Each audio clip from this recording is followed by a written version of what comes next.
Muy buenos días a todos. Hoy es viernes, día 24 de abril. Estamos en la segunda semana del tiempo de la Pascua, celebrando la resurrección del Señor, la alegría de la Pascua, el amor que Dios derrama sobre su Iglesia, su presencia continua en medio de nosotros. Como todos los viernes, pues también miramos a la cruz de Cristo, su pasión, su muerte en la cruz. Me amó y se entregó por mí. Nunca podemos olvidarlo, y mucho menos en la Pascua, ¿no?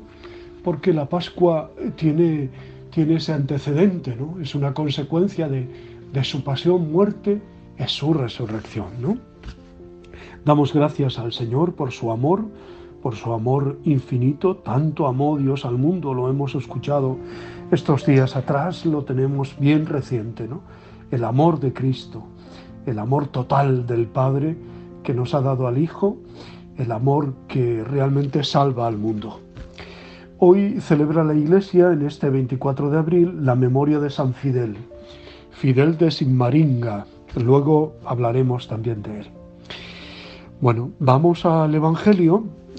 Después de haber escuchado durante unos días la conversación de Jesús con Nicodemo, en el capítulo 4 de Juan, ahora pasamos al capítulo 6, un capítulo muy importante, donde San Juan habla de la multiplicación de los panes y los peces y muestra a Jesús como verdadero pan de vida. Es una verdadera síntesis teológica sobre la Eucaristía y sobre la fe. Según un procedimiento de composición habitual en San Juan, tendremos el relato de 2 milagros, luego un largo discurso de Jesús que expresa y prolonga la significación de estos 2 signos, así los llama Juan siempre, signos prodigiosos. La lectura de este conjunto abarcará toda la próxima semana. Primero, la multiplicación de los panes. Segundo, el andar de Jesús sobre el agua, vencer el agua, la gravedad y vencer el viento, ¿no? Y tercero, el discurso sobre el pan de vida. Comienza diciendo el Evangelio: al otro lado del lago le seguía una gran muchedumbre, porque habían visto los signos que hacía. Subió Jesús al monte y se sentó con sus discípulos. Estaba cerca la Pascua, la gran fiesta de los judíos. Como cuando hablen los sinópticos del día de Jueves Santo, ¿no? Estaba cerca la cena, manda a preparar la cena. Aquí es el capítulo en el que Juan va a hablarnos de la Eucaristía. La alusión explícita a la proximidad de la Pascua, y como enseguida veremos, la fórmula de la bendición de los panes, eucaristasas en griego, que es exactamente la utilizada durante la cena, comida pascual, prueban que San Juan pensaba ciertamente en la Eucaristía. No olvidemos además que cuando Juan escribe este relato, la Iglesia tenía ya una práctica de al menos 40 o 50 años de celebraciones eucarísticas, en casas, como se hacía al comienzo, ¿no? Levantando pues los ojos y contemplando la gran muchedumbre que venía a él, dijo a Felipe: ¿dónde compraremos pan para dar de comer a estos? Dios, que es amor, dirá San Juan en su primera epístola, Jesús, que es amor, nos revela a Dios y nos muestra a este Dios que no está impasivo o que está ausente, ¿no? Sino que mira el sufrimiento, mira la necesidad de los demás, ¿no? Jesús ve las necesidades de los hombres. Jesús se preocupa de la felicidad de los hombres. Jesús tiene presente la vida de los hombres. Su milagro de la multiplicación de los panes, como su sacramento de Eucaristía, son gestos de amor. Me paro a escuchar tu voz, Señor. Eres tú quien nos interroga, quien nos provoca. Eres tú, Señor, quien nos pide saber mirar el hambre de los hombres y sus necesidades aún las más prosaicas, para que tengan de qué comer. Tú dices simplemente de qué comer. Y nosotros, que tan a menudo soñamos en un Dios lejano en las nubes, eres tú el que nos conduces o conduces a nuestra vida humana cotidiana. Amar, ¿eh? Eso es amor, amor de verdad, ¿no? Amor que se preocupa del otro, que rompe la esfera particular para pensar en los demás. Ahí está, es un humilde servicio cotidiano. Hay aquí un muchacho, dice el apóstol, que tiene 5 panes de cebada y 2 peces, pero ¿qué es esto para tanta gente, no? Ante los grandes problemas humanos, el hambre, la paz, la justicia, el coronavirus, repetimos constantemente la misma respuesta. ¿Y qué podemos hacer nosotros? Esto nos rebasa, ¿no? No llego, retengo la inmensa desproporción. 5 panes, 2 peces para 5.000 hombres. Pues Jesús tomó los panes y haciendo eucaristiado, habiendo dado gracias, empezó a distribuirlos. Dar gracias, agradecer a Dios. Tal es el sentimiento de Jesús en este instante. Piensa en otra multiplicación de panes. Piensa en el inaudito misterio de la comida pascual que ofrecerá a los hombres de todos los tiempos. No descuida el hambre corporal, pero piensa sobre todo en el hambre de Dios, que es de tal modo más grave aún para los hombres. Lo estamos viendo estos días, ¿no? Una iglesia al que le falta la Eucaristía. Sin la Eucaristía no podemos vivir, decían los cristianos de los primeros tiempos, incluso los mártires, ¿no? Sin la Eucaristía no podemos vivir. No podemos mantener más tiempo, ¿no? Eso, una Eucaristía meramente virtual y una comunión solo espiritual. Necesitamos reunirnos, necesitamos escuchar la palabra de Dios, necesitamos comer al Señor, necesitamos transformarnos en Él.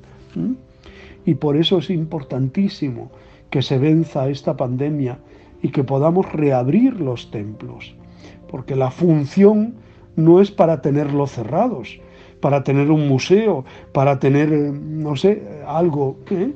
No, es para abrirlos y que la comunidad cristiana entre y el templo se llene de vida, ¿no? Se llene de Dios, que está lleno de Dios, evidentemente, pero que con la celebración, ¿no? En el partir el pan, en escuchar la palabra, en participar los unos a los otros, ¿eh? Verdaderamente, dice el texto, este es el gran profeta que ha de venir al mundo. Pero Jesús, conociendo que iban a venir para arrebatarle y hacerle rey, se retiró otra vez al monte él solo. Jesús no quiere dejar creer que él trabaja para un reino terrestre, o sea que no quiere aplausos, no quiere bombo, no quiere platillo, no quiere realezas y oros y oropeles y baratejas, ¿no? Su proyecto no es político, incluso si tiene incidencias humanas profundas. Jesús no entra directamente en el proyecto de liberación cívica en el que sus contemporáneos quisieran arrastrarle. Esto será, por otra parte, la gran decepción de estas gentes, que le abandonarán todos. Jesús piensa que su proyecto es otro. Su gran discurso sobre el pan de vida eterna nos revelará ese proyecto, precisamente, ¿no? En un mundo también ahora desconcertado y hambriento, Cristo Jesús nos invita a la continua multiplicación de su pan, que es el mismo, su cuerpo y su sangre. También ahora la Eucaristía se puede entender como relacionada a los dones humanos ilimitados, pero dones al fin que podemos aportar nosotros. Los 5 panes y 2 peces del joven pueden compararse a los deseos de justicia y de paz por parte de toda la humanidad.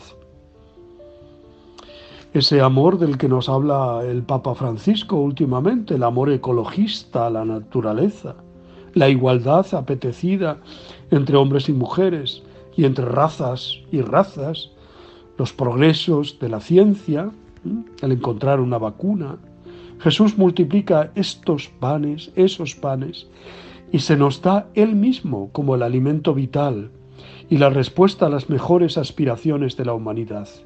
Nosotros, los que podemos gozar de la Eucaristía diaria, apreciamos más todavía el don de Cristo que se nos da como palabra iluminadora y como pan de vida.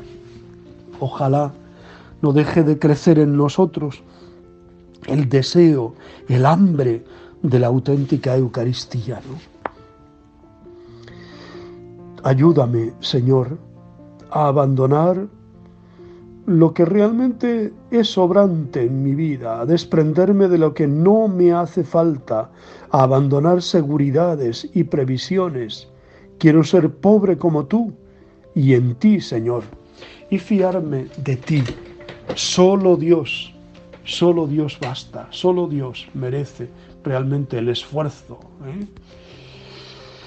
Bueno, dejamos el Evangelio ahí. Decía que hoy celebramos la memoria de San Fidel de Sigmaringa, Alemania, 1577, y muere en Suebiz, Suiza, el 24 de abril de 1622. Presbítero capuchino, primer mártir de la Sagrada Congregación de la Propaganda Fidei, actualmente Congregación para la Evangelización de los Pueblos. Marcos Rey, así se llamaba, nació en Sigmaringa, Suabia, a orillas del río Danubio, dentro del hogar católico formado por los aristócratas Juan Rey, de ascendencia española, y Genoveva Rosenberger. En el bautismo recibió el nombre de Marcos. Como era de familia noble, cursó sus estudios en la Academia Archiducal de Friburgo, en Brisgovia, donde destacó como un alumno descollante. Manejaba ampliamente el latín, francés e italiano, y muy joven consiguió el doctorado en Derecho Civil y Canónico, con la firme idea de ser el defensor de los oprimidos. En 1604 el barón de Schottinghen le encargó que acompañara como preceptor a un hijo suyo y a otros jóvenes en un viaje instructivo por Europa. Durante este viaje, Marcos se da cuenta de la violencia e inestable situación en que se encontraba Europa debido a los remezones de la Reforma protestante, aparecida a mitad del siglo XVI. Había por doquier ambiente de lucha, de recelos, de incomodidad religiosa y política. Durante el viaje, que duró 6 años, no dejó un solo día sus prácticas piadosas y caritativas, ni la participación en los sacramentos. Discutía con energía y seguridad con los protestantes, sin perder nunca la calma, y llamando la atención por su erudición. A la vuelta del viaje, abrió su despacho de abogado en Alsacia, con el optimismo de la juventud, ejerciendo con rectitud y caridad, inclinándose siempre por defender especialmente a los más desfavorecidos. Por consejo del obispo de Constanza y después de mucho tiempo de discernimiento, es ordenado sacerdote en 1612. Posteriormente ingresa en la Orden de los Hermanos Menores, capuchinos, que en esta época estaba muy extendida por Alemania y Suiza, recibiendo el nombre de Fidel. Apenas terminados los estudios de teología, se dedicó de lleno a la predicación. Recorrió gran parte de Suiza, Austria, el sur de Alemania, siempre hablando con gran elocuencia, suavidad, mansedumbre, brindando un mensaje claro, directo y bien preparado. En 1622, el archiduque de Austria, Leopoldo, que había emprendido una cruzada contra los protestantes, conquistó el país de los Grisones en Suiza y pidió al Papa que enviase allí misioneros. El llamado del archiduque tuvo eco en Roma, pues estaba recién fundada la congregación Propaganda Fide. sección de la Curia Romana dedicada a la organización de la actividad misionera de la Iglesia en todo el mundo. Así se envió un grupo de 10 capuchinos, liderados por Fray Fidel, sabiendo que la misión encomendada en un ambiente profundamente agitado encerraba grandes dificultades y la seria posibilidad de perder la vida. El 24 de abril de 1622, el padre Fidel fue invitado por un grupo de protestantes en Suevis o Sevis con el pretexto de escuchar las prédicas del famoso misionero. Asistió a la iglesia del pueblo acompañado del archiduque y una escolta de soldados. Al final de la prédica, un grupo armado irrumpió en el templo e intentaron asesinarlo a balazos, aunque Fray Fidel ya sabía que le esperaba el martirio y había dejado todo en las manos de Dios. Fue rápidamente evacuado del templo. De todas formas, a las afueras, sus enemigos le interceptaron y le combinaron a hacerse protestante. Ante su negativa, fue brutalmente asesinado a heridas de espada y garrotazos en la cabeza. Fue sepultado en el convento de Freidich, donde había sido guardián, pero su cráneo se conserva bajo el altar mayor de la Catedral de Coira, Suiza. Benedicto XIII le beatificó el 21 de marzo de 1729 y Benedicto XIV le canonizó juntamente con San José de Leonisa, otro fraile capuchino, el 26 de junio de 1746.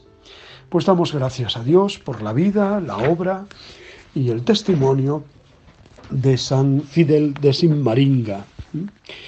Os leo una bendición que encontré en uno de mis libros y que dice así: que los caminos se abran a tu encuentro, que el sol brille sobre tu rostro, que la lluvia caiga suave sobre tus campos, que el viento sople siempre a tu espalda, que guardes en tu corazón con gratitud el recuerdo precioso de las cosas buenas de la vida, que todo don de Dios crezca en ti y te ayude a llevar la alegría a los corazones de cuantos amas. Que tus ojos reflejen un brillo de amistad gracioso y generoso como el sol, que sale entre las nubes y calienta el mar tranquilo. Que la fuerza de Dios te mantenga firme, que los ojos de Dios te miren, que los oídos de Dios te oigan, que la palabra de Dios te hable, que la mano de Dios te proteja, y que hasta que volvamos a encontrarnos, otro te tenga y nos tenga a todos en la palma de su mano. En el nombre del Padre, y del Hijo, y del Espíritu Santo. Mucho ánimo para seguir adelante. Os quiero.